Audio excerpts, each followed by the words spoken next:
Paano ko ba sasabihin to sa'yo? Ang tunay na nararamdaman ko. Medyo kabado ang puso na baka hindi mo pansinin. Pinangungunahan na ako ng takot na baka lang iwasan mo. Sana dumating yung araw na ako ay ibigin mo. Gusto kong aminin na mahal na kita kasi di ko lang masabi sa'yo. Ang lihim na pagtingin sa'yo ay paano? O ba to'y pagtatapat sa'yo?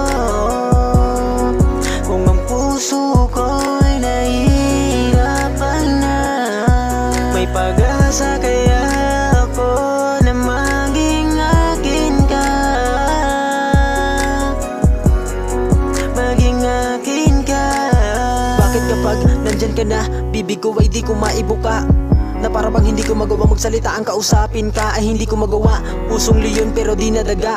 Kapag ikaw ay aking nakikita, binubulong ko na lamang sa hangin ang salitang gusto kita, kasi di ko magawa na sa'yo ay umamin. Kahit alam kong nahihirapan na ang puso pag nakikita ka na may kasama kang iba, ako'y lumuluhang mag-isa. Kahit alam kong wala akong karapatan sa'yo, kasi kaibigan lang kita. Paano ba ako magkakaroon ng tiyempo na sabihin sa'yo ang nararamdaman? O ang puso at isipan ay nakasarado na para bang hindi ko alam kung paano ako magsisimula, ano bang mga dapat gawin. Hindi pa sapat na idadaan ng nararamdaman sa awitin, kaya maghihintay na lang ng tamang panahon.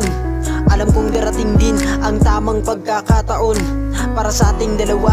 Oo, hindi pa man ngayon, pero alam ko naman na darating din tayo sa punto na yun. Ang lihim na pagtingin sa'yo ay paano? O ba to'y pagtatapat sa'yo? Kung ang puso